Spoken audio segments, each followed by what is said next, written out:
Nancy, ma chérie, tu seras assise là-bas avec les petits ce soir. La voix de ma mère était légère, presque joyeuse, alors qu'elle désignait la petite table coincée dans le coin de la salle à manger privée. Je suis resté figé dans l'entrée de Célestine, l'un des restaurants les plus chics de Portland, mon manteau toujours drapé sur mon bras. Autour de moi, ma famille se mêlait dans ses plus beaux vêtements, des coupes de champagne déjà à la main. L'éclairage chaleureux et le décor élégant auraient dû être accueillants, mais au lieu de cela, tout m'a soudainement semblé froid. « Excusez-moi » ai-je demandé, certaine d'avoir mal entendu. « La table des enfants, ma chère » a répété ma mère, ajustant le collier de perles à son cou. « Nous avons réservé la table principale pour les adultes. » « Eh bien, comme tu n'es pas mariée, nous avons pensé que tu serais plus à l'aise avec les enfants. Je m'appelle Nancy. J'ai 27 ans et je suis propriétaire d'une entreprise prospère de planification d'événements à Portland, dans l'Oregon. J'ai passé les 5 dernières années à construire mon entreprise à partir de zéro, à travailler 18 heures par jour, à gérer des mariages à $1 million et à être reconnu dans mon domaine. Le mois dernier, un magazine de style de vie de premier plan a présenté mon travail dans un reportage de 6 pages. J'ai acheté mon propre appartement il y a 2 ans. J'ai un compte de retraite, une assurance maladie que je paie moi-même et une voiture que j'ai achetée comptant. Mais apparemment, rien de tout cela n'avait d'importance ce soir. J'ai jeté un coup d'œil à la table d'angle. Mon neveu Tyler, 8 ans, était déjà assis là, balançant ses jambes et jouant à un jeu sur sa tablette. À côté de lui se trouvait ma nièce Sophia, qui venait d'avoir 6 ans. La table était mise avec des gobelets en plastique décorés de personnages de dessins animés.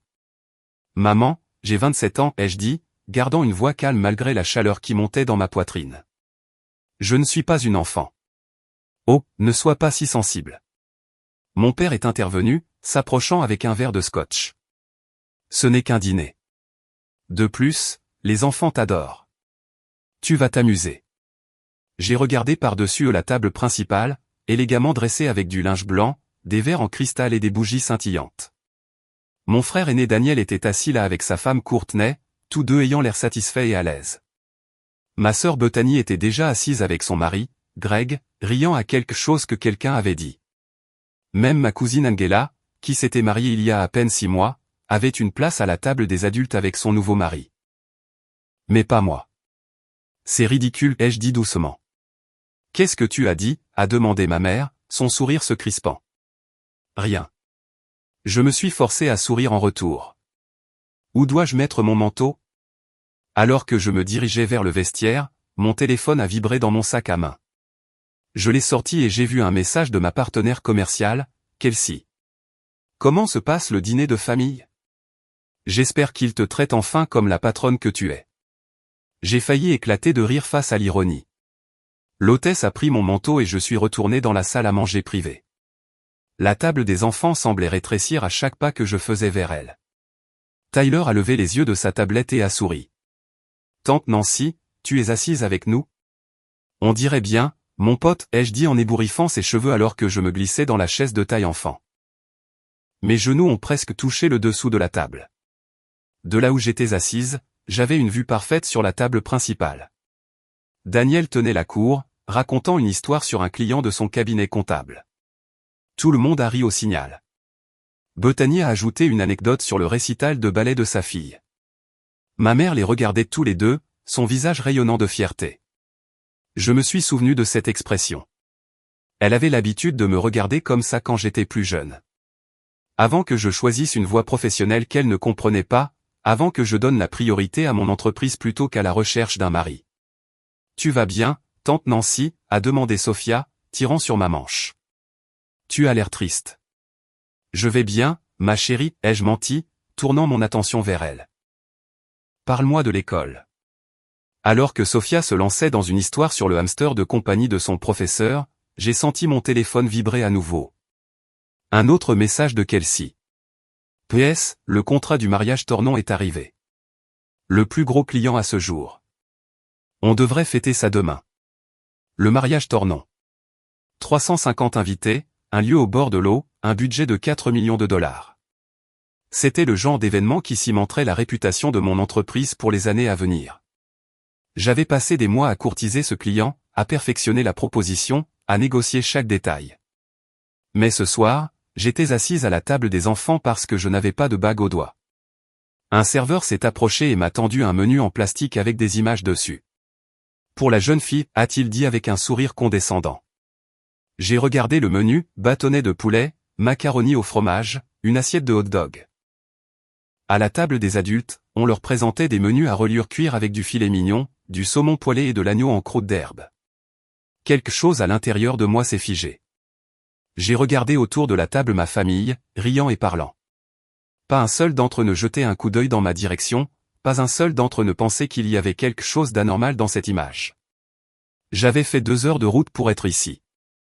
J'avais réorganisé des réunions avec des clients. J'avais acheté une nouvelle robe spécialement pour ce dîner, et il m'avait assise avec les enfants. J'ai sorti mon téléphone et j'ai ouvert mes messages. Mes doigts ont plané sur le clavier pendant un moment avant que je ne tape. Kelsey, changement de programme. Je vais avoir besoin de cette célébration ce soir après tout. Je t'expliquerai plus tard. Puis je me suis levé, j'ai lissé ma robe et j'ai pris mon sac à main. Où vas-tu? A demandé Tyler. Je dois juste passer un coup de fil, mon pote, ai-je dit doucement. Je reviens tout de suite. Mais je ne reviendrai pas. J'ai dépassé la table principale sans regarder personne et je me suis dirigé directement vers le vestiaire. Mes mains étaient fermes alors que je remettais mon ticket au préposé, mais à l'intérieur, mes pensées s'emballaient. Des années de moments comme celui-ci se sont abattus sur moi d'un seul coup, un raz-de-marée de souvenirs que j'avais refoulés et essayé d'oublier. Le préposé au vestiaire est revenu avec ma veste. « Vous partez si tôt ?» a-t-elle demandé. « Changement de programme » ai-je dit simplement. Alors que j'enfilais mes bras dans les manches, j'ai pensé à ma remise de diplôme universitaire. J'avais obtenu mon diplôme en administration des affaires avec mention très bien malgré le fait que j'avais travaillé à 2 emplois pour le payer. Mes parents avaient assisté à la cérémonie, mais ils avaient passé la majeure partie de la réception à parler de la prochaine promotion de Daniel dans son cabinet. Au moins, l'un de nos enfants a choisi une carrière stable, avait dit mon père à portée de voix. J'ai pensé au jour où j'ai signé le bail de mon premier espace de bureau. J'avais appelé ma mère, si excitée que je pouvais à peine parler. « Maman, j'ai réussi. J'ai trouvé l'endroit parfait pour mon entreprise. » Sa réponse avait été tiède au mieux. « C'est bien, ma chère. Quand vas-tu te poser et trouver un gentil jeune homme? Tu ne rajeunis pas. » J'avais 24 ans à l'époque. J'ai pensé à Noël dernier, lorsque Bethany avait annoncé qu'elle était enceinte de son 2e enfant. Ma mère avait versé des larmes de joie et avait immédiatement commencé à organiser une fête de naissance. 2 semaines plus tard, lorsque je leur ai parlé de la conclusion de mon premier contrat à 6 chiffres, mon père avait simplement hoché la tête et dit « C'est bien », avant de changer de sujet pour parler de la nouvelle maison de Daniel. Le schéma avait toujours été là. Je n'avais juste pas voulu le voir clairement avant ce soir. J'ai sorti mon téléphone et j'ai envoyé un SMS à ma mère. J'ai dû partir. Quelque chose est arrivé avec le travail. Désolé. Je n'ai pas attendu de réponse. J'ai traversé la salle à manger principale du restaurant, en passant devant des couples savourant des dîners romantiques et des groupes célébrant des anniversaires. Tout le monde avait l'air si normal, si satisfait. Je me suis demandé si certains d'entre eux avaient des familles qui rejetaient leur réalisation parce qu'elles ne correspondaient pas à un modèle prédéterminé. L'air frais du soir a frappé mon visage alors que je sortais. Portland en octobre était magnifique, les arbres commençant tout juste à virer à l'or et au rouge. J'avais toujours aimé cette ville, aimé y construire ma vie selon mes propres conditions. Mais debout là sur le trottoir, je me suis senti soudainement épuisé par la bataille constante pour prouver ma valeur à des personnes qui auraient dû m'apprécier inconditionnellement. Mon téléphone a vibré. Un SMS de ma mère. « Qu'est-ce que tu veux dire par tu es parti? Où es-tu allé ?» Je l'ai ignoré et j'ai appelé Kelsey à la place. « Hey, c'était rapide » a-t-elle répondu. « Tu as déjà fini de dîner? » « J'ai fini » ai-je dit en marchant vers l'endroit où j'avais garé ma voiture. Longue histoire. « Tu es libre ce soir? » Toujours. « Tu veux qu'on se retrouve au Brunoès? On peut prendre une bouteille de vin et tu peux tout me raconter. » Parfait. À dans 20 minutes. Alors que je conduisais dans les rues de la ville, mon téléphone n'arrêtait pas de vibrer avec des messages entrants. Je ne les ai pas regardés. Je savais ce qu'ils diraient. Ma mère serait confuse, peut-être même inquiète. Mon père serait agacé. Mes frères et sœurs ne remarqueraient probablement même pas que j'étais parti avant que le dessert ne soit servi. Le Bruno's Wine Bar était un endroit confortable que Kelsey et moi avions découvert lors de nos débuts dans la construction de l'entreprise. Nous y avions passé d'innombrables soirées à planifier des stratégies, à célébrer de petites victoires et à compatir aux difficultés avec des clients. Le propriétaire, Mauricio, m'a accueilli avec un sourire chaleureux en entrant. « Nancy, ravi de te voir. Ton ami est déjà là, a-t-il dit en désignant notre cabine d'angle habituelle. Kelsey s'est levé alors que j'approchais, son visage affichant immédiatement de l'inquiétude. « Ok, crache le morceau. Que s'est-il passé ?» Je me suis glissé dans la cabine et j'ai laissé échapper une longue respiration. Ils m'ont assise à la table des enfants. Quoi? Le dîner chic de ma famille. Ils m'ont littéralement assise avec mon neveu de 8 ans et ma nièce de 6 ans. Gobelet en plastique, menu pour enfants, tout le tralala. Parce que je ne suis pas marié. La bouche de Kelsey s'est ouverte. Tu plaisantes. J'aimerais bien. Elle est restée silencieuse pendant un moment, digérant cela. Puis elle a tendu la main à travers la table et a serré ma main. Nancy, c'est dingue. Tu le sais, n'est-ce pas? C'est complètement dingue. Je sais. Tu as dit quelque chose? Je suis parti. Bien. Mauricio est apparu avec une bouteille de vin, ayant apparemment senti l'ambiance.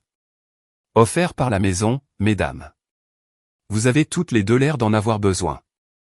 Alors qu'il versait, mon téléphone a vibré encore et encore et encore. Je l'ai sorti et j'ai regardé l'écran. Cet appel manqué, 15 SMS. Les notifications n'arrêtaient pas d'arriver. Waouh, a dit Kelsey en regardant le téléphone s'allumer à plusieurs reprises. Ils ont remarqué que tu es parti. J'ai fait défiler les messages. Ma mère, Nancy, que se passe-t-il? Où es-tu? Mon père, c'est très impoli. Nous t'attendons tous. Daniel, maman panique. Qu'est-ce que tu as fait? Bethany, tu peux s'il te plaît revenir? Tu gâches le dîner. Gâcher le dîner? C'est fort de café. Qu'est-ce que tu vas faire? A demandé Kelsey. J'ai regardé mon téléphone au flux constant de notifications qui ne s'arrêtait pas 20, 25. Ma mère avait appelé 9 fois au cours des 10 dernières minutes. Une partie de moi voulait répondre, expliquer, leur faire comprendre à quel point ils m'avaient blessé. Mais une plus grande partie de moi savait que cela n'aurait pas d'importance. Ils trouveraient un moyen de faire en sorte que ce soit de ma faute. J'étais trop sensible. Je ne comprenais pas. Et ce n'était qu'une blague. Je réagissais de manière excessive. J'avais passé 27 ans à essayer de gagner leur respect, leur approbation, leur reconnaissance. Et ce soir, ils m'avaient montré exactement ce que je valais à leurs yeux. J'ai posé mon téléphone face contre la table. Je ne réponds pas, ai-je dit doucement. Kelsey a levé son verre. Bien. Laisse-les transpirer. Le vin était doux et riche, mais je pouvais à peine le goûter. Mon esprit n'arrêtait pas de rejouer le moment où ma mère m'avait désigné avec désinvolture la table des enfants comme si c'était la chose la plus naturelle au monde, comme si j'étais encore une enfant qui avait besoin d'être gérée et organisée selon ses règles. Dis-moi quelque chose, a dit Kelsey en faisant tournoyer son vin. Est-ce que ça a toujours été comme ça? J'ai réfléchi à sa question. Pas toujours. Quand j'étais plus jeune, tout allait bien. Mais une fois que Daniel s'est marié, quelque chose a changé. Soudain, il y a eu cette division entre les vrais adultes et tous les autres, et je me suis retrouvé du mauvais côté. Parce que tu as choisi ta carrière plutôt qu'un mari. Exactement. J'ai pris une autre gorgée de vin.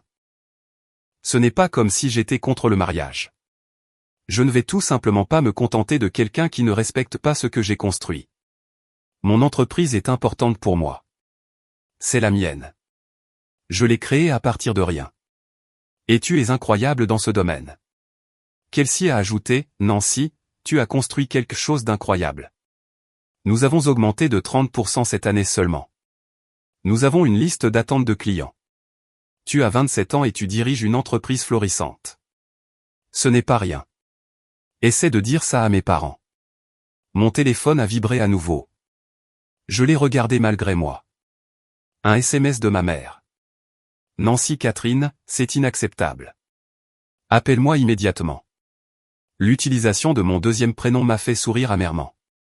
C'était sa signature, réservée au moment où elle était vraiment en colère. Combien d'appels maintenant, a demandé Kelsey. 32 Jésus. Un autre SMS est arrivé, cette fois de Bethany. Maman pleure. Papa est furieux. Tu ne reviens sérieusement pas? J'ai montré le message à Kelsey. Elle l'a lu et a secoué la tête. Ils essaient de te faire culpabiliser pour que tu reviennes pour qu'ils n'aient pas à faire face au fait qu'ils ont tout gâché. À peu près. Tu vas y retourner. J'ai regardé mon téléphone et le flux constant de notifications qui ne s'arrêtait pas. Une partie de moi se sentait coupable. J'avais été élevé pour être poli, pour maintenir la paix, pour ne pas faire de vagues. Quitter ce dîner allait à l'encontre de tous les instincts que mes parents m'avaient inculqués depuis l'enfance. Mais une autre partie de moi ressentait quelque chose que je n'avais pas ressenti depuis longtemps. Libre. Non, ai-je dit fermement. Je ne vais pas y retourner. Pas ce soir. Et peut-être pas avant un moment. Kelsey a souri. Bien. Ils doivent comprendre que tu ne vas plus accepter d'être traité comme ça. Je me demande juste combien de temps je peux tenir, ai-je admis. Tu sais comment est ma famille. Ils vont continuer à appeler. Ils vont se pointer à mon bureau. Ma mère va laisser des messages vocaux sur la façon dont j'ai blessé ses sentiments. Ils vont trouver un moyen de faire de moi la méchante dans tout ça. Laisse-les essayer, a dit Kelsey. Nancy, tu as passé des années à essayer de faire tes preuves auprès d'eux. Quand vas-tu accepter que c'est leur problème, pas le tien? Ces mots m'ont touché plus fort que je ne l'avais prévu. Elle avait raison. J'avais passé tellement de temps à essayer d'être à la hauteur pour mes parents, à leur faire voir ma réussite, à mériter leur fierté. Mais et si c'était impossible? Et si rien de ce que je faisais n'était jamais assez bien parce que ça ne correspondait pas à leur définition étroite de la réussite? Mon téléphone a sonné à nouveau. Cette fois, c'était mon père. 43 appels, ai-je dit, en regardant l'écran. C'est de l'engagement, a dit Kelsey avec ironie. Ou de la panique. Probablement les deux. J'ai refusé l'appel et ouvert mes messages. Il y en avait un nouveau de Daniel. Tu es incroyablement égoïste. C'était censé être un bon dîner de famille, et tu as tout ramené à toi. Je l'ai lu à voix haute à Kelsey, qui a réellement ri. L'ironie. Ils font tout un plan de table pour montrer à quel point tu n'es pas à la hauteur et, d'une manière ou d'une autre, c'est toi l'égoïste. C'est tout à fait ma famille. Nancy, je peux te demander quelque chose? Kelsey a posé son verre et m'a regardé sérieusement. Que dirais-tu à une cliente si elle était dans cette situation? Si elle venait te voir et disait que sa famille la traitait de cette façon? J'y ai réfléchi. Je lui dirais qu'elle mérite mieux, qu'elle ne devrait pas accepter d'être manquée de respect, peu importe qui est à l'origine de cela. Exactement. Alors, pourquoi serais-tu différente? Elle avait raison. Dans mon entreprise, je conseillais constamment mes clients sur la manière de fixer des limites, de connaître leurs valeurs, de ne pas accepter moins que ce qu'ils méritent. J'aidais les gens à planifier les jours les plus importants de leur vie, en m'assurant que chaque détail reflète leurs valeurs et leur vision. Mais, d'une manière ou d'une autre, quand il s'agissait de ma propre famille, j'avais accepté des miettes. Plus maintenant. Tu as raison, ai-je dit. J'en ai assez. Assez de quoi? Assez d'accepter ça. Assez d'essayer de faire mes preuves auprès de personnes qui ne valoriseront jamais ce que j'ai accompli. Assez de me réduire pour qu'elles se sentent à l'aise. Kelsey a souri. La voilà. Voilà la Nancy que je connais. Mon téléphone a vibré à nouveau. Un autre appel de ma mère. Je l'ai regardé pendant un long moment, puis j'ai pris une décision. J'ai complètement éteint le téléphone. Qu'est-ce que tu fais? A demandé Kelsey. Je fais une pause, ai-je dit. De tout ça. Ils peuvent attendre. Combien de temps vas-tu les faire attendre? Le temps qu'il faudra pour qu'ils comprennent que je ne suis plus une enfant, que je ne serai pas traité comme tel, que ma vie et mes choix ont de la valeur même s'ils ne les comprennent pas. Mauricio est apparu à nouveau à notre table. Comment est le vin, mesdames? Parfait, ai-je dit, et je le pensais. Pour la première fois de la soirée, j'ai eu l'impression de pouvoir respirer. Une autre bouteille, a-t-il demandé avec un sourire entendu. Absolument. Alors qu'il s'éloignait, Kelsey a levé son verre. À se défendre soi-même. À se défendre soi-même, ai-je repris. Nous avons trinqué et j'ai pris une longue gorgée, sentant la chaleur se répandre en moi. Mon téléphone était éteint et silencieux sur la table, et je n'avais aucune envie de le rallumer. Qu'il se demande. Qu'il panique. Qu'il comprenne enfin ce que ça fait d'être rejeté et ignoré. Demain apporterait son lot de défis, mais ce soir, j'allais profiter de ma liberté. Je me suis réveillé le lendemain matin avec un léger mal de tête et un sentiment de détermination que je n'avais pas ressenti depuis des années. La lumière du soleil traversait les fenêtres de mon appartement, et pendant un instant, je suis resté allongé là à regarder le plafond, en repensant aux événements de la veille. Mon téléphone était toujours éteint. Je l'avais laissé ainsi intentionnellement, ayant besoin de silence, ayant besoin d'espace, mais je savais que je ne pouvais pas éviter la réalité éternellement. Finalement, je devrais le rallumer et affronter la tempête qui m'attendait. J'ai fait un café fort et noir et me suis assise au comptoir de ma cuisine avec mon ordinateur portable. Le travail avait toujours été mon refuge, et aujourd'hui ne faisait pas exception. J'ai ouvert le dossier du mariage Thornton et me suis perdu dans les détails, les schémas de couleurs, les contrats des fournisseurs, les ajustements de calendrier. C'était quelque chose que je comprenais, quelque chose dans lequel j'étais doué, quelque chose qui n'exigeait pas que je me réduise ou que je m'excuse d'être qui j'étais. Vers 10 heures du matin, j'ai finalement rallumé mon téléphone. Les notifications ont explosé sur mon écran comme des feux d'artifice, 73 appels manqués, 119 messages textes, 15 messages vocaux.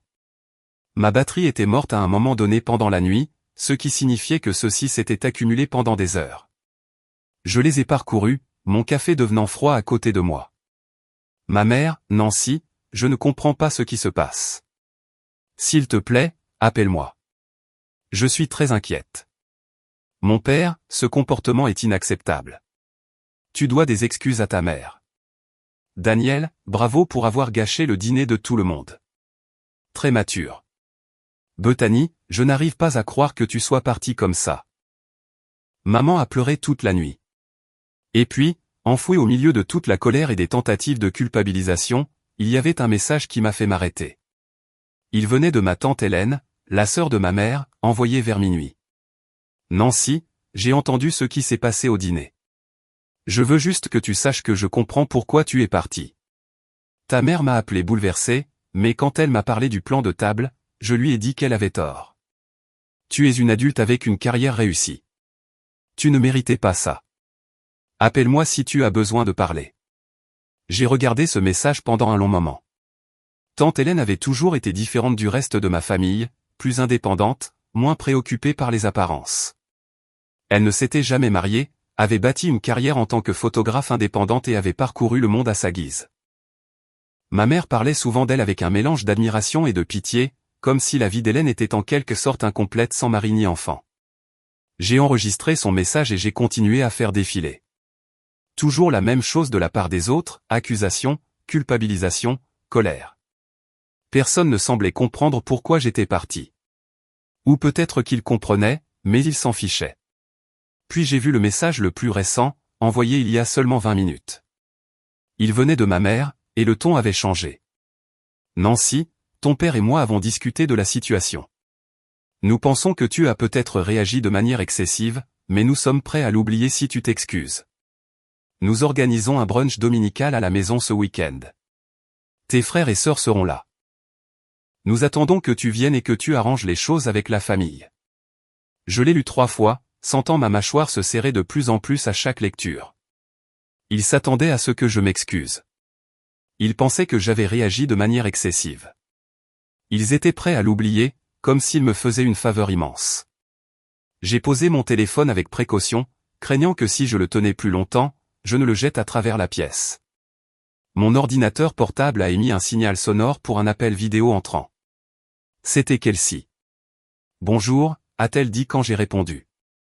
Comment te sens-tu? Comme si je vivais dans une réalité alternative, ai-je dit. Savais-tu que ma famille s'attend à ce que je m'excuse auprès d'eux? Quoi? J'ai retourné mon téléphone pour lui montrer le message. Le visage de Kelsey a exprimé plusieurs émotions pendant qu'elle le lisait, incrédulité, colère, et finalement quelque chose qui ressemblait à de la détermination. Tu n'y penses pas vraiment, n'est-ce pas, a-t-elle demandé. Non, absolument pas. Mais je dois trouver comment répondre. Facile. Tu ne réponds pas Nancy, je suis sérieuse.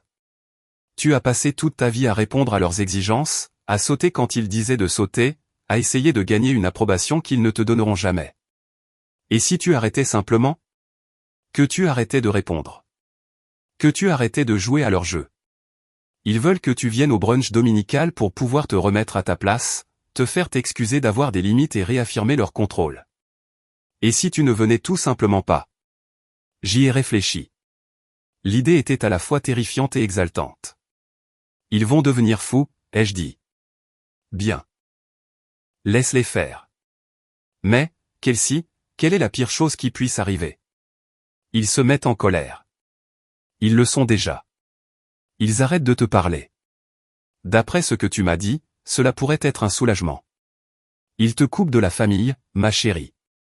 Ils l'ont déjà fait quand ils t'ont assise à la table des enfants.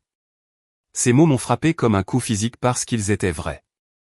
Ils m'avaient déjà montré exactement où je me situais dans la hiérarchie familiale. J'étais moins qu'eux. J'étais autre. J'étais acceptable seulement quand je me conformais à leurs attentes. Tu as raison, ai-je dit doucement. Bien sûr que j'ai raison. J'ai toujours raison. Tu le sais. Malgré tout, j'ai souri. Qu'est-ce que je ferais sans toi? Probablement que tu serais toujours assise à cette table des enfants en train de manger des nuggets de poulet et à te demander pourquoi tu te sens si vide à l'intérieur. L'image m'a fait rire, même si cela faisait mal. Alors, qu'est-ce que je fais, ai-je demandé. Tu vis ta vie. Tu te concentres sur ton entreprise. Tu passes du temps avec des personnes qui te valorisent réellement. Et tu les laisses comprendre que tu ne vas plus danser sur leur air. Ils ne vont pas simplement laisser tomber. Probablement pas. Mais c'est leur problème, pas le tien. Après avoir terminé l'appel, je suis restée assise au comptoir de ma cuisine pendant un long moment à réfléchir. Puis j'ai pris mon téléphone et j'ai tapé une réponse au message de ma mère. Je ne viendrai pas au brunch dominical. J'ai besoin d'espace pour réfléchir à certaines choses. Je vous contacterai quand je serai prête. Mon doigt a plané au-dessus du bouton d'envoi pendant plusieurs secondes. Cela ressemblait à franchir une ligne, à sauter d'une falaise sans savoir où j'allais atterrir. J'ai appuyé sur envoyer. La réponse est arrivée dans les 30 secondes. Qu'est-ce que tu veux dire par avoir besoin d'espace? De l'espace par rapport à quoi? Nous sommes ta famille. Tu ne peux pas simplement décider que tu as besoin d'espace par rapport à ta famille. Puis un autre message, Nancy, c'est ridicule. Arrête d'être aussi dramatique. Et un autre, ton père est très déçu de toi. J'ai regardé les messages défiler, l'un après l'autre, chacun essayant de me ramener en arrière, de me faire douter de moi-même, de rétablir l'ancienne dynamique où je m'excusais, m'adaptais et me rapetissais. Mais quelque chose avait changé en moi. J'ai pensé à ce que Kelsey avait dit, à ce que tante Hélène avait écrit, à la façon dont je m'étais sentie assise à cette table d'enfants avec des gobelets en plastique et un menu pour enfants. J'ai éteint à nouveau mon téléphone et je suis retourné au travail. La semaine qui a suivi a été surréelle. Je me suis plongé dans le travail avec une intensité qui m'a moi-même surprise. Le mariage Thornton nécessitait une attention constante, et j'étais reconnaissante pour la distraction. Kelsey et moi avons rencontré des fournisseurs, visité des lieux et peaufiné chaque détail jusqu'à ce qu'il soit parfait. Dans le monde de la planification d'événements, j'avais le contrôle. J'avais le respect. Les gens valorisaient mon expertise et faisaient confiance à mon jugement. C'était tout ce que ma famille ne m'avait jamais donné. Le mercredi après-midi, alors que j'examinais les arrangements floraux avec un fournisseur, le téléphone de mon bureau a sonné. Mon assistante Sophie a frappé à la porte. Nancy, ta mère est également en ligne. Elle dit que c'est urgent. J'ai regardé le téléphone, puis de nouveau Sophie. Dis-lui que je suis avec un client et que je la rappellerai. Elle dit qu'elle va attendre. Dis-lui que je la rappellerai quand j'aurai le temps. Sophie a hoché la tête et a fermé la porte. À travers la vitre, je pouvais la voir transmettre le message. 1 minute plus tard, mon téléphone portable a commencé à sonner. J'ai refusé l'appel et j'ai reporté mon attention sur le fournisseur. Désolé pour ça. Alors, à propos des centres de table. Mais il était difficile de se concentrer. Ma mère a appelé 3 fois de plus pendant cette réunion. Lorsque le fournisseur est parti, j'ai vérifié mes messages. Ma mère avait laissé 2 messages vocaux, les deux de plus en plus frénétiques. Mon père avait envoyé un texto, ta mère est très bouleversée. Cela a assez duré. Rappelle-la. Daniel avait également envoyé un message, quel est ton problème? Appelle simplement maman et arrête d'être aussi enfantin. J'ai regardé ce message pendant un long moment. Enfantin? Il me considérait toujours comme une enfant, même si je dirigeais une entreprise prospère, même si je gérais des projets d'une valeur de centaines de milliers de dollars, même si j'employais 5 personnes et que j'avais construit quelque chose de significatif à partir de rien. Mon téléphone a sonné à nouveau. Cette fois, c'était tante Hélène. Salut, Nancy. Salut. J'espère que je ne te dérange pas. Pas du tout. Comment vas-tu? Je vais bien, mais je voulais prendre de tes nouvelles. Ta mère m'a appelé hier soir. Elle est. Eh bien, elle est très agitée. Je peux imaginer. Elle m'a dit que tu avais refusé de venir au brunch dominical, que tu ne répondais pas à ses appels. J'ai attendu la leçon, la douce réprimande sur les obligations familiales et le maintien de la paix. Au lieu de cela, Hélène a dit, bien joué. J'ai presque laissé tomber mon téléphone. Quoi? Bien joué, a-t-elle répété. Nancy, j'ai vu ta mère te traiter comme si tu étais moins que les autres toute ta vie. C'était mal quand tu étais plus jeune, et c'est mal maintenant. Ce qu'elle a fait à ce dîner était inexcusable. Elle ne le voit pas comme ça. Bien sûr que non. Ta mère a des idées très précises sur ce à quoi la vie devrait ressembler, et tout ce qui ne correspond pas à cette image la met mal à l'aise, mais c'est son problème, pas le tien. J'ai senti les larmes me piquer les yeux. Merci d'avoir dit ça. Je le dis parce que c'est vrai. Écoute, je sais que ta mère est ma sœur et je l'aime, mais cela ne signifie pas que je suis d'accord avec la façon dont elle t'a traité. Tu as construit une vie incroyable pour toi-même. Tu devrais être fier. Je suis fier. J'aimerais juste qu'il puisse le voir. Il pourrait éventuellement le voir, ou peut-être pas. Mais tu ne peux pas continuer à te sacrifier en espérant qu'il change. Après avoir raccroché, je suis resté assise dans mon bureau pendant un moment, juste à respirer. Les mots de tante Hélène avaient ouvert quelque chose en moi, quelque chose que j'avais gardé enfermé pendant des années, la réalisation que peut-être, juste peut-être, le problème n'était pas moi. Ce soir-là, alors que je quittais le bureau, Sophie m'a arrêté. Nancy, avant que tu ne partes, ta mère a appelé à nouveau. 4 fois, en fait, et ton père a appelé 2 fois. Les deux ont dit que c'était extrêmement important. Ont-ils dit de quoi il s'agissait? Ta mère a dit qu'elle avait besoin de te parler d'une urgence familiale. Mon estomac s'est noué. A-t-elle dit quel genre d'urgence? Non, juste que c'était urgent et que tu devais appeler immédiatement. J'ai sorti mon téléphone avec des mains tremblantes. Une urgence familiale. Et si quelque chose était arrivé à quelqu'un? Et si mon père était malade? Et si Bethany ou Daniel avaient eu un accident? J'ai composé le numéro de ma mère. Elle a répondu à la première sonnerie. Nancy, enfin. J'essaie de te joindre depuis des heures. Sophie a dit qu'il y avait une urgence familiale. Que s'est-il passé? Tout le monde va bien? Eh bien, non. Tout le monde ne va pas bien. Ton père et moi sommes extrêmement contrariés et tes frères et sœurs sont contrariés, et toute cette situation cause des problèmes à tout le monde. J'ai senti la peur s'éloigner, remplacée par une colère lente et brûlante. C'est ça l'urgence? Que tout le monde soit contrarié? Oui, Nancy. Ça dure depuis assez longtemps. Quel que soit le but que tu essayais d'atteindre, tu l'as atteint.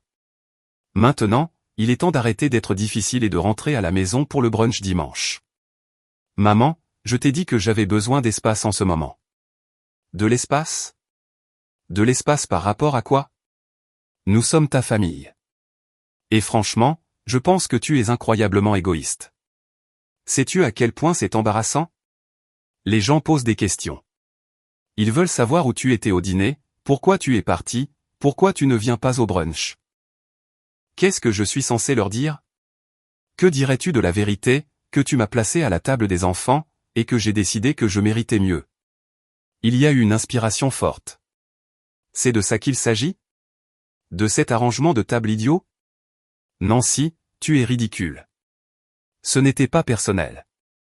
Maman, tu m'as donné un menu enfant avec des nuggets de poulet dessus. Tu m'as fait t'asseoir avec un enfant de 8 ans et un enfant de 6 ans, tandis que tous les autres adultes de la famille étaient assis à la table principale. Comment ça ne pouvait pas être personnel? Tu grossis les choses à l'extrême. C'était juste une décision pratique.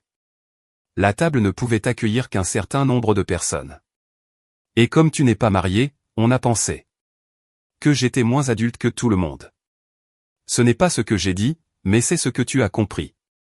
La voix de ma mère est devenue froide. Je n'apprécie pas ton ton. Je suis ta mère, et tu dois me montrer du respect. Le respect va dans les deux sens, maman. Je te donne jusqu'à dimanche pour te calmer et reconsidérer. Si tu ne te présentes pas au brunch, il y aura des conséquences. Quelle sorte de conséquences? Ton père et moi en avons discuté. Si tu ne peux pas faire partie de cette famille, alors peut-être que tu ne devrais pas être incluse dans les affaires familiales du tout. Cela signifie les fêtes, les rassemblements, tout. Tu seras livré à toi-même. La menace planait dans l'air entre nous. Elle essayait de me faire peur, de me faire paniquer à l'idée d'être coupé de la famille. Il y a un an, même il y a un mois, cela aurait peut-être fonctionné.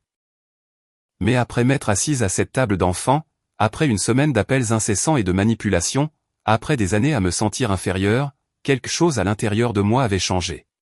Si c'est comme ça que tu le veux, alors d'accord, dis-je doucement. Quoi? Si c'est ta décision, je l'accepterai. Mais je ne viendrai pas au brunch pour m'excuser d'avoir des limites, Nancy. J'ai raccroché. Dimanche matin arriva, gris et pluvieux. Temps typique de Portland. Je me suis réveillé tôt et suis allé courir dans mon quartier, laissant la pluie me laver. Mon esprit était plus clair qu'il ne l'avait été depuis des semaines.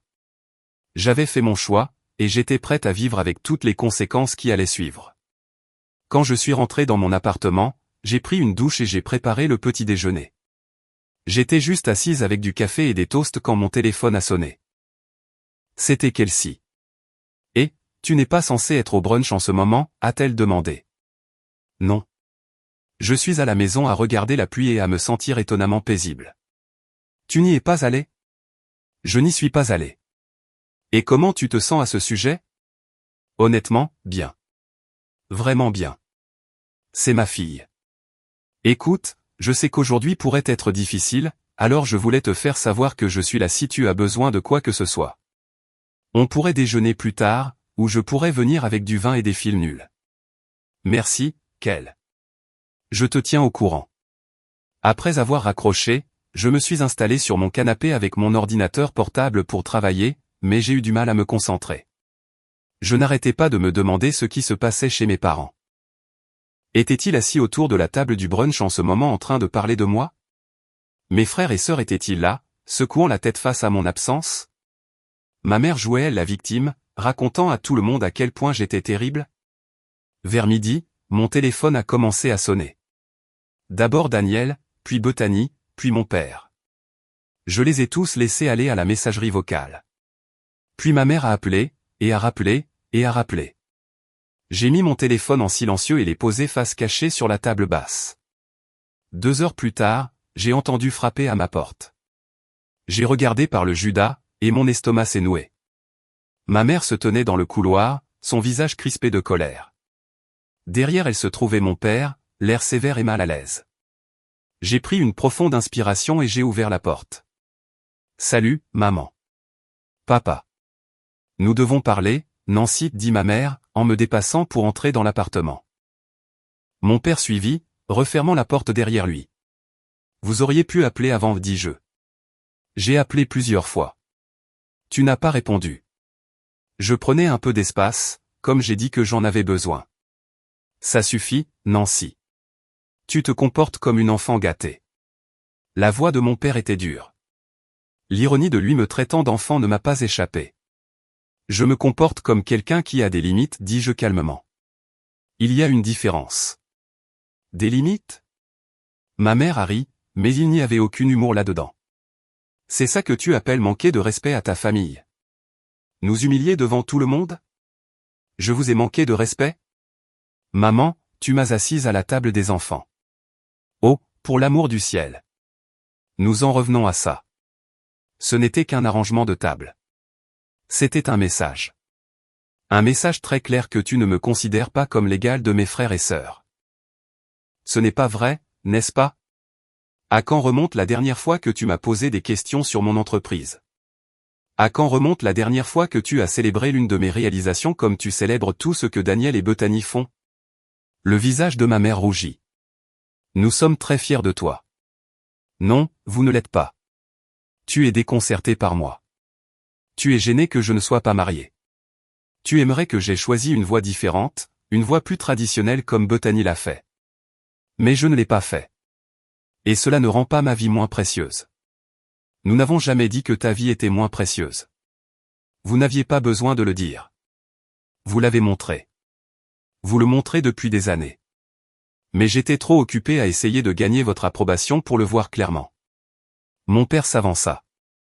Nancy, tu grossis les choses. Tout ce que nous avons fait, c'est prendre une décision pratique concernant les places assises, et tu en as fait un énorme drame. Une décision pratique, papa? Tous les autres adultes de la famille étaient assis à la table principale. Absolument tous. La seule personne qui ne l'était pas, c'était moi. Et la raison donnée était que je ne suis pas marié. Eh bien, tu ne le es pas, dit-il, et cela fait de moi moins un adulte. Il se déplaça inconfortablement. Ce n'est pas ce que je dis. Alors, qu'est-ce que tu dis? Aucun d'eux ne répondit. Je pris une profonde inspiration. Écoutez, je vous aime tous les deux, mais je ne peux pas continuer comme ça. Je ne peux pas continuer à me rapetisser pour entrer dans la boîte dans laquelle vous voulez me mettre. J'ai construit une bonne vie. J'ai une entreprise prospère dont je suis fier.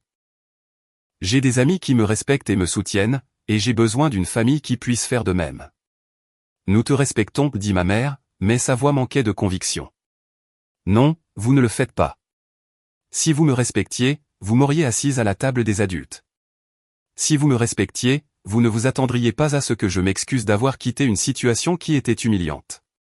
Si vous me respectiez, vous comprendriez pourquoi j'ai besoin d'espace en ce moment. Alors, qu'est-ce que tu dis? Demanda mon père. Que tu en as fini avec nous? Je dis que j'ai besoin de temps pour comprendre à quoi ressemble une relation saine avec vous. Et cela pourrait signifier de ne pas vous voir pendant un certain temps. Les yeux de ma mère se remplirent de larmes. Tu ne peux pas penser ça. Je le pense. J'ai passé toute ma vie à essayer d'être assez pour vous, et je suis fatigué. Je suis fatigué de me sentir comme si j'échouais juste en étant qui je suis. C'est ridicule, dit mon père. Tu es notre fille. Tu ne peux pas simplement nous couper les ponts. Je ne vous coupe pas les ponts. Je fixe une limite. Il y a une différence. Ça ne semble pas différent de là où nous sommes, dit ma mère. Je sais, et je suis désolé que ça fasse mal, mais je dois faire ce qui est le mieux pour moi. Ils restèrent là un instant, et je pouvais voir qu'ils se demandaient quoi dire. Finalement, ma mère parla, sa voix tremblant. Si c'est vraiment ce que tu veux, alors très bien. Mais ne vous attendez pas à ce que nous revenions en rampant quand tu changeras d'avis. Je ne m'attends à rien, dis-je doucement. C'est tout le but. Ils partirent sans dire un mot de plus. J'ai regardé par la fenêtre pendant qu'ils montaient dans leur voiture et s'éloignaient. Puis je me suis assise sur mon canapé et je me suis laissé pleurer. Ce n'étaient pas des larmes de regret ou d'incertitude. C'était du chagrin pour la famille que j'avais voulu mais que je n'avais jamais eu, mélangé au soulagement d'avoir enfin cessé de faire semblant. Mon téléphone vibra avec un texto. C'était de tante Hélène. Ta mère vient de m'appeler, très contrariée. Je lui ai dit qu'elle devait respecter tes limites. Je suis fier de toi, Nancy. Ça a pris du courage. J'ai répondu, merci. Cela signifie plus que tu ne le sais. Un autre texto arriva, cette fois de Kelsey. Toujours partante pour ce déjeuner? J'ai l'impression que tu pourrais en avoir besoin. J'ai souri à travers mes larmes. Oui. Donne-moi 1 heure. Prends ton temps. Je ne vais nulle part. J'ai posé mon téléphone et j'ai regardé autour de mon appartement la vie que je m'étais construite. Ce n'était pas la vie que mes parents avaient voulu pour moi, mais c'était la mienne. Et pour la première fois depuis longtemps, cela me semblait suffisant. 3 semaines se sont écoulées dans une paix relative. Je me suis lancé dans le travail avec une énergie renouvelée, et le mariage Thornton s'annonçait comme l'événement de la saison. Kelsey et moi avons rencontré les futurs mariés plusieurs fois, affinant les détails, ajustant les échéanciers et veillant à ce que tout soit parfait. Pendant ces semaines, ma famille a continué ses tentatives de me contacter, mais avec une fréquence décroissante. Les appels sont passés de quotidien à tous les 2 jours, puis à 1 fois par semaine. Les messages sont passés de la colère à la confusion, puis à quelque chose qui ressemblait presque à de l'inquiétude, bien qu'il soit difficile de dire s'ils étaient inquiets pour moi ou pour la façon dont mon absence se reflétait sur eux. Je n'ai répondu à rien de tout cela. Tante Hélène s'est enquise régulièrement, offrant son soutien et des mises à jour sur les drames familiaux. Apparemment, mon absence avait créé une certaine agitation. Ma mère a dit aux gens que j'étais occupé par le travail. Mes frères et sœurs ont dit à leurs amis que je traversais une phase. Personne ne semblait vouloir admettre la vraie raison pour laquelle j'avais cessé de venir. Un jeudi après-midi, j'étais au bureau à examiner des contrats lorsque Sophie a frappé à ma porte. « Nancy, il y a quelqu'un qui veut te voir. » Elle n'a pas de rendez-vous, mais elle dit que c'est important. « Qui est-ce » Elle a dit que son nom était Courtney. Courtney, la femme de mon frère Daniel. Je n'avais pas eu de nouvelles d'elle directement depuis l'incident du dîner. J'ai envisagé de dire à Sophie que j'étais occupé, mais la curiosité a pris le dessus. « Faites-la entrer. » Courtney entra, l'air mal à l'aise, serrant son sac à main comme un bouclier. Elle était habillée impeccablement comme toujours, ses cheveux blonds parfaitement coiffés, mais il y avait quelque chose qui clochait dans son expression. « Nancy, merci de me recevoir, dit-elle, s'asseyant sans y être invitée. « Que puis-je faire pour vous, Courtney ?» Elle tripota la bandoulière de son sac à main. « Je voulais te parler de ce qui s'est passé au dîner. »« Ok, écoute, je sais que toi et ta famille avez des problèmes, et Daniel me dit que tu es difficile, mais je voulais entendre ta version des faits. » Je me suis penché en arrière dans ma chaise. « Vous voulez entendre ma version ? » Oui, parce qu'honnêtement, de la façon dont ta mère le raconte, tu t'es juste fâché pour rien et tu es sorti en trombe. Mais je te connais depuis 5 ans, Nancy, et ça ne te ressemble pas. Je l'ai examiné attentivement. Qu'est-ce que Daniel en dit ? Il dit que tu es dramatique et enfantine, que tu punis tout le monde à cause d'un arrangement de table idiot. Et qu'en pensez-vous ? Courtney resta silencieuse pendant un moment. Puis elle dit, « Je pense que tu as été assise à la table des enfants alors que le reste d'entre nous était assis avec les adultes, et je pense que c'était n'importe quoi. » J'ai haussé les sourcils. « Vous avez remarqué ? » Bien sûr que j'ai remarqué. J'ai trouvé ça bizarre, mais ta mère a insisté pour que ce soit comme ça qu'elle le voulait. Elle a dit quelque chose à propos du fait que tu serais plus à l'aise avec les enfants puisque tu es célibataire. Courtney fit une pause. « Nancy, je n'ai rien dit à ce moment-là, et j'aurais dû. C'est en partie pourquoi je suis ici. Je voulais m'excuser. » Vous vous excusez ? Oui, j'aurais dû te défendre. J'aurais dû dire quelque chose, mais je ne l'ai pas fait, et je me sens horrible à ce sujet. Je ne savais pas quoi dire. De toutes les personnes dont je m'attendais à recevoir des excuses, Courtney n'avait pas été sur la liste. Merci, dis-je finalement. J'apprécie ça. Ta mère m'a appelé, continua Courtney. Elle veut que je te convainque de venir à Thanksgiving. Elle dit que si tu ne viens pas, cela gâchera les vacances pour tout le monde. Thanksgiving est dans 2 mois. Je sais, mais elle est déjà en train de planifier et de paniquer. Elle veut que tout soit parfait, et ton absence perturbe ses plans. Laissez-moi deviner. Elle veut que vous me convainquiez de revenir pour qu'elle n'ait pas à admettre qu'elle avait tort. Courtney sourit tristement. À peu près.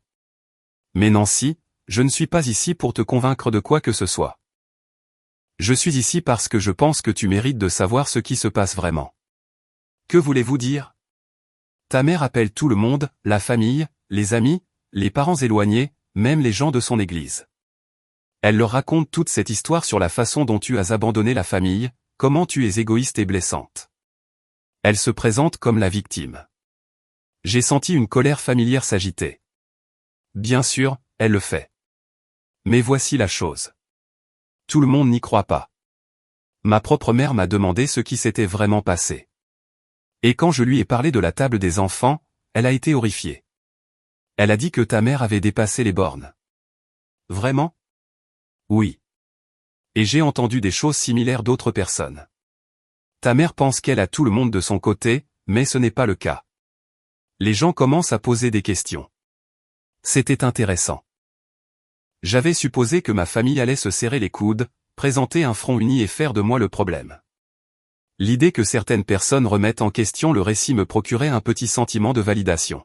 « Pourquoi me dites-vous ça ?» ai-je demandé. « Parce que tu mérites de connaître la vérité. Et parce que je pense que ce que ta mère a fait était mal. Ce n'est pas toi le problème, Nancy. Tu n'as jamais été le problème. » Après le départ de Courtney, je suis restée assise dans mon bureau pendant un long moment à réfléchir. Les tentatives de ma mère pour contrôler le récit ne m'ont pas surprise, mais le fait que cela ne fonctionne pas complètement, si. Peut-être que les gens n'étaient pas aussi aveugles que je le pensais. Peut-être que certains d'entre eux pouvaient voir à travers la performance. Mon téléphone a vibré avec un SMS de Kelsey. La future mariée Thornton vient d'appeler. Elle veut ajouter 50 invités supplémentaires. Est-ce qu'on peut s'arranger? J'ai souri et répondu par SMS. Absolument. Fixons une réunion. Le travail. C'était quelque chose que je comprenais, quelque chose que je pouvais contrôler. Et en ce moment, c'est exactement ce dont j'avais besoin. Le mariage Thornton est arrivé par une parfaite soirée d'octobre. Le lieu, un manoir historique surplombant la rivière Willamette, a été transformé en quelque chose de magique. Des guirlandes lumineuses pendaient de chaque arbre. Des bougies vacillaient sur des tables drapées de soie, et des fleurs cascadaient de toutes les surfaces. C'était le point culminant de mois de planification. Et en parcourant l'espace pour effectuer les dernières vérifications, j'ai ressenti une profonde fierté. C'est ce que je faisais bien. C'est ce que j'avais construit. La cérémonie s'est déroulée sans accroc. La mariée était radieuse. Le marié pleurait des larmes de joie, et leurs 350 invités ont été témoins d'un moment de pure joie. Pendant la réception, alors que je coordonnais avec le personnel de restauration et m'assurais que le calendrier était respecté, j'ai remarqué plusieurs invités s'approchant de moi. « Êtes-vous Nancy ?» a demandé une femme. « L'organisatrice de mariage ?» « Oui, c'est moi. »« C'est absolument magnifique. »« Avez-vous une carte ?»« Ma fille va se fiancer le mois prochain, et nous voulons ce qu'il y a de mieux. » À la fin de la soirée, j'avais distribué 27 cartes de visite et programmé 6 consultations.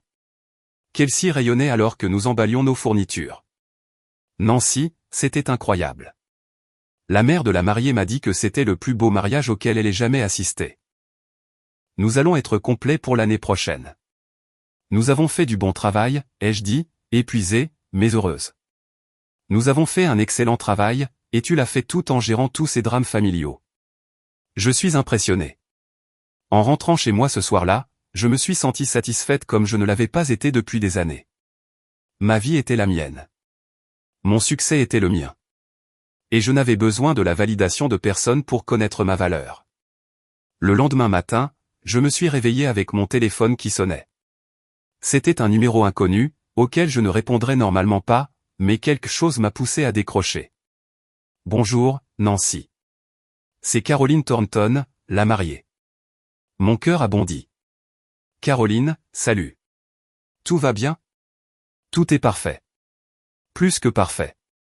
Nancy, je voulais juste appeler et te remercier personnellement. Hier soir, c'était comme un rêve. Tu as rendu tout si beau et si fluide. C'était exactement ce que nous espérions. J'en suis si heureuse. C'était un honneur de faire partie de votre journée. J'en ai déjà parlé à tous ceux que je connais. En fait, je prends un brunch avec des amis ce matin, et ils demandent tous tes coordonnées. J'espère que ça ne te dérange pas. Dérangé? Pas du tout. Merci, Caroline. Après avoir raccroché, je suis resté allongé dans mon lit en souriant. C'était la récompense. Pas seulement l'argent ou les réservations, mais le fait de savoir que j'avais créé quelque chose de significatif, quelque chose qui apportait de la joie dans la vie des gens.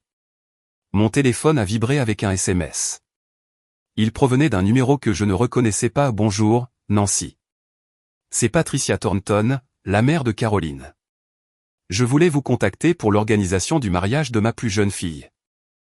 Seriez-vous disponible pour une consultation? Avant que je puisse répondre, un autre SMS est arrivé d'un numéro différent. Nancy, c'est Denise Howard. J'ai assisté au mariage Thornton hier soir. Je suis au conseil d'administration de la Portland Art Foundation, et nous recherchons un organisateur d'événements pour notre gala annuel. Seriez-vous intéressé à discuter de cette opportunité? Et puis un autre. Salut Nancy, c'est Jessica. Caroline m'a donné ton numéro. Je me marie en juin prochain et j'adorerais travailler avec toi. J'ai regardé mon téléphone alors que les messages continuaient d'arriver. En 1 heure, j'avais 9 nouvelles demandes de renseignements. À la fin de la journée, il y en avait 15. Kelsey m'a appelé ce soir-là en riant. Nancy, notre boîte de réception est en train d'exploser. As-tu vérifié? J'ai reçu des SMS toute la journée. Enfin, ajoute les emails à ça. Le mariage Thornton est apparemment le sujet de conversation de la société de Portland. Tout le monde veut savoir qui l'a organisé. C'est dingue. C'est la réussite, Nancy. C'est ce qui arrive quand tu es génial dans ce que tu fais et que tu obtiens enfin la reconnaissance que tu mérites. Cette semaine a été un tourbillon. J'ai rencontré des clients potentiels, fait des présentations à des organisateurs d'événements d'entreprise, et même donné une interview à un magazine local sur mon entreprise. Chaque réunion s'est terminée par un contrat ou une piste solide. Mon calendrier s'est rempli des mois à l'avance. Le vendredi soir, alors que je quittais une consultation avec une entreprise technologique qui voulait que j'organise leur retraite annuelle, mon téléphone a sonné. C'était ma mère. J'ai regardé l'écran pendant un moment, puis j'ai répondu. Salut, maman. Nancy. Sa voix était rigide. J'essayais de te joindre. J'ai été occupé par le travail. Oui, j'ai entendu dire. Apparemment, tu as organisé un grand mariage dont tout le monde parle. Le mariage Thornton. Oui. Il y a eu une pause. J'ai vu les photos en ligne. Ça avait l'air très bien. Merci. Une autre pause. Nancy, ton père et moi avons discuté. Nous pensons que nous avons peut-être exagéré au sujet de toute cette histoire de dîner. J'ai attendu. Nous sommes prêts à passer à autre chose si tu le es aussi. Thanksgiving approche, et ce serait bien si nous pouvions tous être ensemble en famille. Passer à autre chose, ai-je répété lentement. Oui, nous pouvons oublier tous ces désagréments et revenir à la normale. Et des excuses. Des excuses. Oui. Pour m'avoir assise à la table des enfants? Pour avoir rejeté mes sentiments? Pour avoir menacé de me couper les vivres quand j'ai essayé de fixer des limites? Le ton de ma mère s'est durci. Je ne vais pas m'excuser d'avoir essayé d'organiser un dîner de famille. C'est toi qui as transformé ça en une grosse affaire. Alors je suppose que nous n'avons plus rien à discuter. Nancy. J'ai raccroché. Le matin de Thanksgiving est arrivé froid et clair. Je me suis réveillé tôt et suis allé courir, profitant des rues calmes et de la façon dont mon souffle s'embuait dans l'air vif. Quand je suis rentré à mon appartement, j'ai pris une douche et j'ai mis des vêtements confortables, un jean et un pull doux, quelque chose que je n'aurais jamais été autorisé à porter à l'un des dîners de fête formels de ma mère. Kelsey organisait un Friendsgiving dans son appartement, et elle m'avait invité il y a des semaines. Pour tous ceux qui ne veulent pas s'occuper des drames familiaux, avait-elle dit avec un sourire. J'avais accepté immédiatement. Alors que je me préparais, mon téléphone a vibré avec des messages. Le premier était de tante Hélène. Joyeux Thanksgiving, Nancy. Je suis fier de toi d'avoir tenu bon. Profite de ta journée. Le deuxième était de Courtney. Joyeux Thanksgiving. Juste pour que tu saches, ta mère n'arrête pas de se plaindre depuis ce matin que tu gâches les vacances en n'étant pas là. Daniel lui a dit d'arrêter. L'atmosphère est tendue. J'espère que tu passes une meilleure journée que nous. J'ai souri à ce message. Puis est venu un de ma mère. Puisque tu as décidé de ne pas faire partie de cette famille, je suppose qu'il ne sert à rien de te souhaiter un joyeux Thanksgiving. J'espère que tu es satisfaite de tes choix. Je l'ai supprimé sans répondre. Le Friendsgiving était exactement ce dont j'avais besoin. Kelsey avait invité une douzaine de personnes, des collègues, des amis et quelques clients qui étaient devenus des amis. L'atmosphère était chaleureuse et détendue, remplie de rire et de bonne nourriture. Personne n'a demandé pourquoi je n'étais pas avec ma famille. Personne ne m'a fait sentir que je manquais quelque chose d'essentiel. Pendant le dîner, alors que nous faisions le tour de la table pour partager ce pourquoi nous étions reconnaissants, j'ai dit, je suis reconnaissante d'avoir des amis qui m'acceptent comme je suis, d'avoir une carrière qui m'épanouit, et d'avoir enfin appris que je n'ai pas besoin de me rétrécir pour correspondre aux attentes de quelqu'un d'autre. Kelsey a levé son verre. À Nancy, qui réussit absolument tout dans la vie. Tout le monde a fait teinter les verres, et j'ai senti une chaleur se répandre en moi qui n'avait rien à voir avec le vin. Plus tard dans la soirée, alors que j'aidais à nettoyer, mon téléphone a sonné. C'était un numéro que je ne reconnaissais pas, mais l'indicatif régional était local.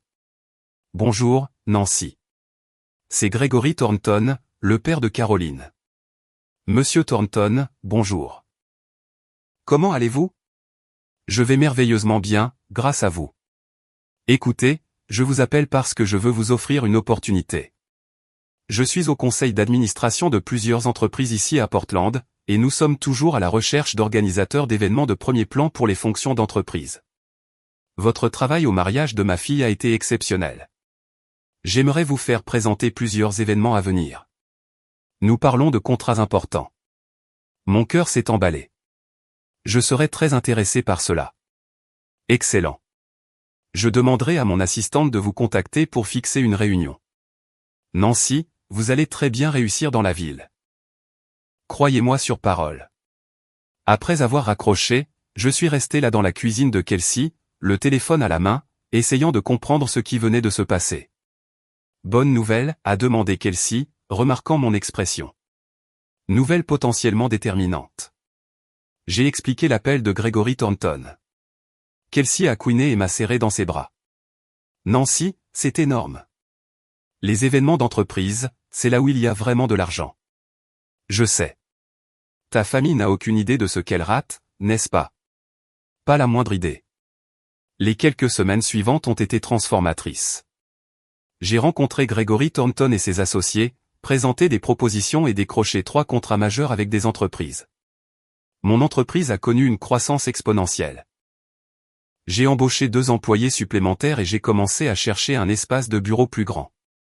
Un après-midi de décembre, alors que j'examinais des contrats dans mon nouveau bureau, Sophie a frappé à la porte. Nancy, votre mère est là.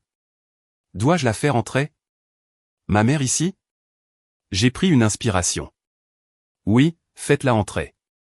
Ma mère est entrée, regardant autour d'elle l'espace agrandi, les nouveaux meubles, les grandes fenêtres donnant sur le centre-ville de Portland. Son expression était difficile à lire. C'est une sacrée amélioration, a-t-elle dit.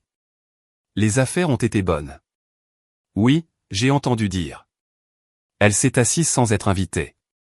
Nancy, je voulais te parler de Noël. Je ne viens pas à Noël.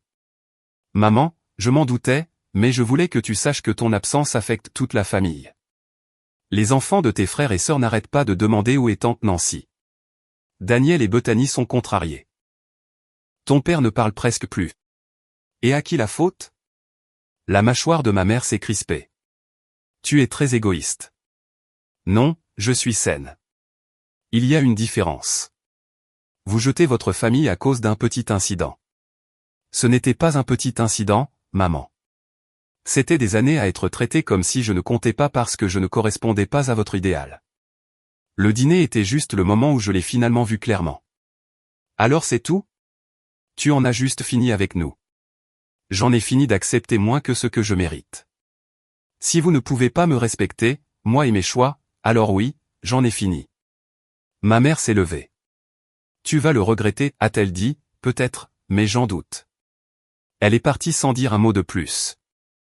À travers la fenêtre de mon bureau, je l'ai regardée monter dans sa voiture et s'éloigner.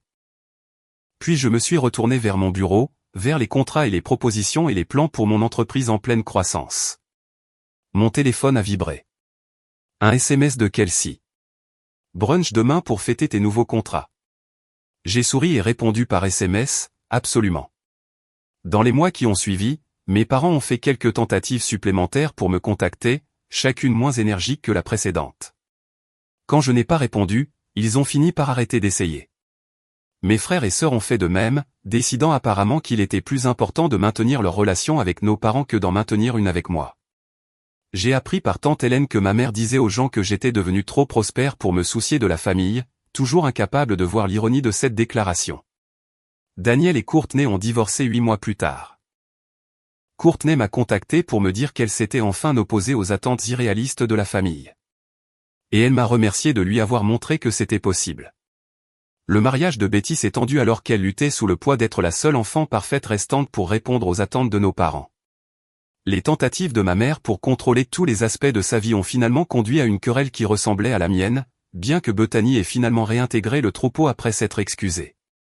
Quant à mes parents, ils se sont retrouvés de plus en plus isolés, incapables de comprendre pourquoi leurs attentes rigides et leur amour conditionnel avaient éloigné leurs enfants.